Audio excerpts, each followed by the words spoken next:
UPSC और इसरो देश के अंदर में दो ऐसी ऑर्गेनाइजेशन है जो कि जो काम जिस टाइम पर डिसाइड करती हैं उसी टाइम पर आप लोगों को डिलीवर करती हैं। आज यानी कि 14 फरवरी को नोटिफिकेशन आना था 2024 के लिए, तो आप लोगों के सामने नोटिफिकेशन आ चुका है।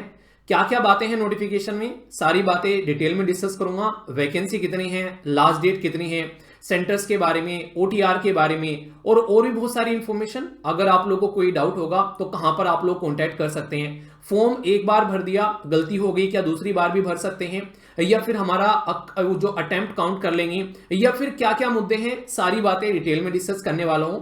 सबसे पहले आप लोगों की जिज्ञासा को खत्म करते हुए बताता हूं कि अब की बार नंबर ऑफ वैकेंसी कितनी है, क्योंकि नोटिफिकेशन आते ही सबसे पहले दिमाग में ये आता है कि यार और बातें छोड़ो, सबसे पहले बताओ नोटिफिकेशन में वैकेंसी कितनी है। अब की बार यूपीएससी ने 1056 यानी कि 1056 ये टोटल वैकेंसी दी है, जिसमें 40 वैकेंसी आप लोगों को देखने को मिलेगी रिजर्व है फॉर पर्सन विद डिसेबिलिटी के लिए। 6 वैकेंसी यहां पर इन्होंने बोला है कि ये बेसिकली जो ब्लाइंड या लो विजन वाले हैं। 12 वैकेंसी ये बोला है जो कि बहरे एक तरीके से जिनको कम सुनाई देता है, हियरिंग वालों के लिए। और 09 वैकेंसी आप लोग को जो और दूसरी डिसेबिलिटी है या फिर ये डिसेबिलिटी के बारे में यहां पर मेंशन किया गया है, यानी कि टोटल वैकेंसी है 1056। अब यहां पर मैं आप लोगों को इसके बारे में बेसिक इंफॉर्मेशन बताऊंगा सारी। जो फर्स्ट टाइम सुन रहे हैं, पहली बार यूपीएससी का एग्जाम देने जा रहे हैं, कमेंट बॉक्स में जरूर बताना। और जो अभी कई बार एग्जाम दे चुके हैं उनको तो खैर ज्यादा कोई सारी इंफॉर्मेशन बताई होगी, पर फर्स्ट टाइमर के लिए बहुत इंपॉर्टेंट है, आप लोग थोड़ा ध्यान से सुन के चलिएगा। कुछ वीडियो के एंड में आप लोगों को कुछ ऐसे पॉइंट भी बताऊंगा जो कि आप लोगों के लिए इंपॉर्टेंट होंगे, खासकर ये नोटिफिकेशन आने के बाद में। ठीक है, सबसे पहले तो आज ही नोटिफिकेशन आ चुका है आप लोगों के सामने यहां पर, और इन्होंने साफ मेंशन कर दिया गया है कि लास्ट डेट जो रहने वाली है वो आप लोग की होगी 5 मार्च, यानी कि 14 फरवरी को नोटिफिकेशन आया और 5 मार्च लास्ट डेट है। कोशिश करना कि जल्दी से जल्दी अपना जो फॉर्म है वो फिल कर लेना। रीजन क्या है? रीजन सीधा सीधा यह है कि यूपीएससी आप लोगों के लिए सर्व करती है फर्स्ट कम, जो आप लोगों का रहता है, जो भी सबसे पहले आएगा, जो सेंटर आप लोग भर दोगे, अगर वो सेंटर फिल हो गया तो फिर किसी दूसरे सेंटर पर आप लोगों का बेसिकली पोस्ट कर दिया जाएगा, उस सेंटर में आप लोगों को नहीं मिलेगा। और दिल्ली या फिर जो कैपिटल सिटीज हैं वो सबसे पहले फिल हो जाती हैं, ये आप लोगों ने नोटिस किया होगा। तो इसलिए कोशिश करना जितनी जल्दी अपना फॉर्म भर दो, लास्ट के चक्कर में मत रहना, वरना बहुत सारे ऐसे भी बच्चे हैं जो मैंने पास्ट में देखा है, वो बोलते हैं सर सेंटर नहीं मिला। तो ये इसलिए पॉसिबल होता है क्योंकि दिल्ली में बहुत सारे बच्चे रहते हैं। अगर दिल्ली सेंटर चाहिए तो उसको जल्दी भर लीजिएगा फटाफट, ताकि बाद में दिक्कत देखने को नहीं मिले। अप्लाई करना कैसे है? यूपीएससी की वेबसाइट है, ये आप लोग देख सकते हैं यहां पर यूपीएससी जो online.nic.in, यहां पर जाकर आप लोग अपनी सारी इंफॉर्मेशन भर सकते हैं। पर पहले अपने आप को आप लोग को ओटीआर में रजिस्टर करना पड़ेगा। ओटीआर ये वन टाइम रजिस्ट्रेशन है, एक बार फिल कर दोगे तो कोई भी यूपीएससी का फॉर्म आएगा तो आप लोग की सारी इंफॉर्मेशन यहां से उठा लेगा, कोई भी दिक्कत आप लोग को देखने को नहीं मिलेगी। उसमें मॉडिफिकेशन भी कर सकते हैं, ओटीआर की प्रोफाइल में वो अलाउ है, पर ऐसा नहीं कि आप लोग वहां पर बार बार आप लोग उसमें मॉडिफिकेशन करोगे।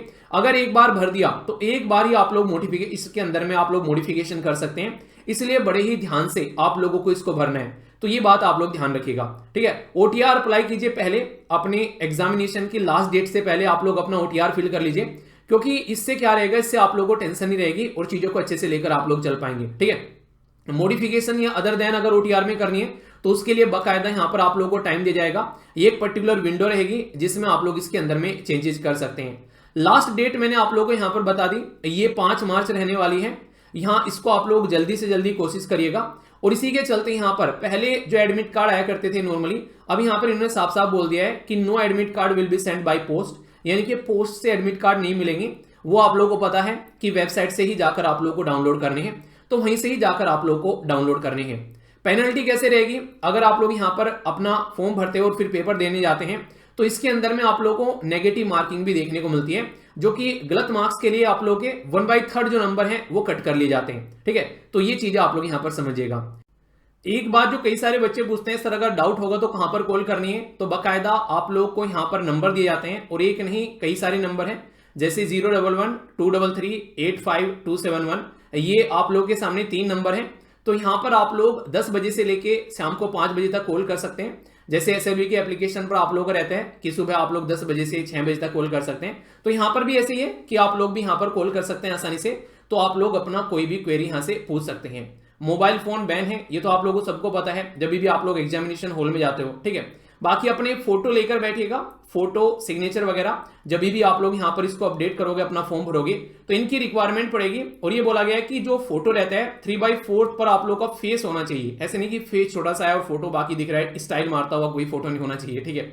तो ये देखिएगा। एग्जाम वेन्यू के बारे में बात की जा रही है कि पेपर में जब आप लोग जाओगे तो लगभग 30 मिनट पहले वहां पर पहुंच जाना, आप लोग को भी फायदा रहेगा, ज्यादा होच पोच नहीं होगा वहां पर, ठीक है। जो पेपर होगा उसकी डेट तो पता ही है आप लोग को, 26 मई है, ये आप लोग को पता ही है। और बाकी ये जो पोस्ट है सारी टोटल पोस्ट आप लोगों के सामने है यहाँ पर, जिनके लिए आप लोग पेपर दोगे 21 पोस्ट आप लोगों को यहाँ पर देखने को मिलती है और इन्हीं के लिए आप लोग को अपना फॉर्म भरना है। तो ये इनके द्वारा इंफॉर्मेशन दी जाती है।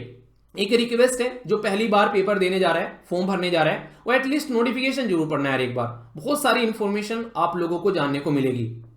एक बात और बता दूं आप लोगों को, यूपीएससी ये बहुत ही स्ट्रिक्टली फॉलो करती है। जो भी आप लोग फॉर्म भरोगे तो अपने जो भी सेंटर होंगे तो उनको आप लोग स्टार्टिंग में ही फिल कर देना। अगर आप लोग बाद के लिए वेट करोगे तो जो फर्स्ट टाइम जो सेंटर भर लेगा उसको जो मिल गया उसी को मिल गया, फिर दूसरे के लिए नहीं ये मिलेगा। ये लिख भी देते हैं इसको बाकायदा डार्क कर कर कि फर्स्ट अप्लाई फर्स्ट अलॉट, यानी कि जो पहले भरेगा उसी को पहले मिलेगा और बाद में कोई भी चेंज करने के लिए आप लोगों की डिमांड जो है उसको एक्सेप्ट नहीं करेंगे। तो ये बाकायदा बोल्ड लेटर में इसके लिए आप लोगों के लिए लिख देते हैं ताकि आप लोग इसको ध्यान रखो और आप लोग चीजों को सिस्टमेटिक वे में स्टार्टिंग में ही लेकर चलो। एलिजिबिलिटी क्राइटेरिया क्या है तो आप लोगों को बताइए कि देश के नागरिक होने चाहिए और वो सब चीजें, ठीक है। वैसे नेपाल भूटान वालों के लिए भी है, ये आप लोग याद रखना, ठीक है।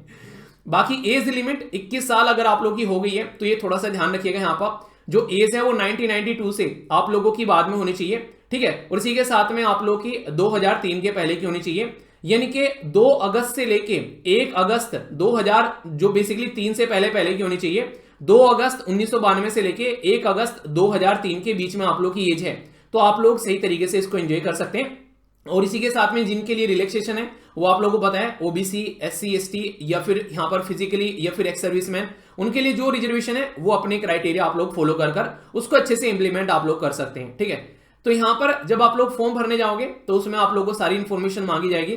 तो उसके लिए आप लोग ने ना मिनिमम क्वालिफिकेशन जस्ट ग्रेजुएशन है, कहीं से भी आप लोगों ने ग्रेजुएशन कंप्लीट कर रखी हो। एक इंपॉर्टेंट बात मैं आप लोगों को बता दूं, इसमें नंबर ऑफ अटेम्प्ट जो होते हैं वो आप लोगों के लिए कितने कितने हैं। एससी एसटी के लिए अनलिमिटेड है, ओबीसी के लिए नो है, और फिजिकली जो बेसिकली एक तरीके से चैलेंज पर्सन रहते हैं उनके लिए भी यहां पर नो आप लोगों को अटेम्प्ट देखने को मिलेंगे। इंपॉर्टेंट बात क्या थी जो मैं बोलना चाह रहा हूं, अगर फॉर्म आप लोगों ने भर दिया और आप लोग पेपर देने नहीं गए तो आप लोग का अटेम्प्ट काउंट नहीं होगा। यानी कि फॉर्म भर दिया पेपर देने नहीं गए तो इसका मतलब ये नहीं होता कि अटेम्प्ट काउंट हो गया, नहीं होगा अटेम्प्ट काउंट। दूसरी इंपॉर्टेंट बात, फॉर्म में कुछ गलती कर दी तो आप लोग दूसरा फॉर्म भर दीजिए, दूसरे में कुछ गलती कर दी तीसरा भर दीजिए, जो भी लास्ट फॉर्म होगा आप लोग का वही कंसीडर किया जाएगा। पर कोशिश करना पहले अच्छे से भर लेना, उसको बार बार गलती मत करना तो ज्यादा बेटर रहेगा, ठीक है। पर हाँ गलती कर दी है तो आप लोग उसको तुरंत अपना चेंज कर लेना। 100 रुपये फीस रहती है यहाँ पर, ये आप लोग समझ सकते हैं, जिसको आप लोग अपना वीजा, मास्टर, रुपए कार्ड, यूपीआई किसी के भी थ्रू आप लोग इसको पेमेंट कर सकते हैं, ठीक है। और पर लेकिन अगर आप लोगों को यहाँ पर कैश में पेमेंट करना है तो भी एसबीआई की ब्रांच में जाकर आप लोग कैश में भी इसका पेमेंट कर सकते हैं। इसके लिए भी यहाँ पर आप लोगों के लिए फैसिलिटी प्रोवाइड कराई गई है। Female, SC, ST, schedule caste, schedule tribe, person with disability के लिए कोई फीस नहीं है, उनके लिए ये फॉर्म जो रहता है फ्री ऑफ कॉस्ट रहता है। इसलिए मैं कह रहा हूं कि अगर पेपर देने जाओ तो ही फॉर्म भरना, वरना बहुत सारा खर्चा होता है, इतने सारे सेंटर लोड करने पड़ते हैं, उनके लिए पैसे देने पड़ते हैं, पेपर छपवाने पड़ते हैं। अगर पेपर देने न जाओ तो फिर आप लोग रिसोर्सेज को सेव कर सकते हो एक रेस्पॉन्सिबल सिटीजन होने के नाते। बाकी अप्लाई कैसे करना है, अप्लाई कर सकते हैं upsconline.nic.in पर जाकर, यहां पर आसानी से आप लोग अपना फॉर्म जो है वो फिल कर सकते हैं। मॉडिफिकेशन ये OTR प्रोफाइल के बारे में बात की जा रही है, उसको भी आप लोग अपना मॉडिफिकेशन कर सकते हैं। बाकी ये सारी इंफॉर्मेशन आप लोगों के सामने है। एक इंपॉर्टेंट बात जो और मैं बोलना चाहूंगा यहाँ पर, सबसे इंपॉर्टेंट बात क्या है कि जो भी चीज भरो किसी से डिस्कस कर लेना तसल्ली में, उसके बाद ही भरना। फॉर्म को भरने से पहले नोटिफिकेशन में को एक बार गो थ्रू हो जाना, सेंटर देखकर भरना, ये नहीं कि सर क्या भरा था क्या हो गया। तो इसलिए स्टार्टिंग में ही चीजों को अच्छे से अंडरस्टैंड कर लेना, ठीक है। ये फर्स्ट टाइमर के लिए बोल रहा हूं, बाकी जो खिलाड़ी हैं उनके लिए तो कोई बात ही नहीं है, वो तो अच्छे से अपनी चीजों को लेकर चल ही सकता है। कौन कौन पेपर देने जा रहा है जरूर बताना, मुझे भी थोड़ा सा आइडिया रहे कि हाँ आप में से कौन अब की बार पेपर देने जा रहा है, तो अच्छे से अपनी तैयारी करके चलना। बाकी अगर आप लोग थोड़ा सा और सीरियस तरीके से प्रिपरेशन करना चाहते हैं, पूरा GS complete CSAT test series इसके अंदर में और फ्री मेंटरशिप, ये प्रोग्राम आप लोग का स्टार्ट हो चुका है। अगर आप लोग इसको ज्वाइन करना चाहते हैं तो आप लोग ज्वाइन कर सकते हैं। अगर आप लोग ओल्ड स्टूडेंट हैं तो आप लोग यहां पर कूपन कोड लगा लेना, आप लोग को इसमें 1000 का डिस्काउंट मिल जाएगा, और न्यू है तो आप लोग को 500 का डिस्काउंट मिल जाएगा। क्लासेस ऑलरेडी यहां पर चल रही हैं, आप लोग सिस्टमेटिक वे में अपना रिवीजन कर सकते हैं। रिकॉर्डेड क्लास आप लोगों को मिलेगी बाकायदा इसके अंदर में। ये यहां पर इनकी संख्या भी बढ़ा दी गई है। क्वेश्चन पेपर आप लोगों के लिए वीकली भी और फुल टेस्ट भी यहां पर अब आप लोगों के लिए 50 हो गए, पहले 30 थे, और ये भी 50 से ज्यादा आप लोगों को देखने को मिलेंगे। और पीवाईक्यूज की प्रैक्टिस भी आप लोग यहां पर दबाकर की जा रही है, तो उनको आप लोग ज्वाइन कर सकते हैं अगर थोड़ा सा और सीरियस तरीके से चीजों को लेकर चलना चाहते हैं तो। ठीक है, ये वेबसाइट या फिर एप्लीकेशन दोनों पर जाकर ज्वाइन कर सकते हैं। और बाकी ऑल द बेस्ट। कोई दिक्कत, कोई समस्या, कोई परेशानी हो तो बताना। नेक्स्ट वीडियो में मिलता हूं, तब तक के लिए जय हिंद।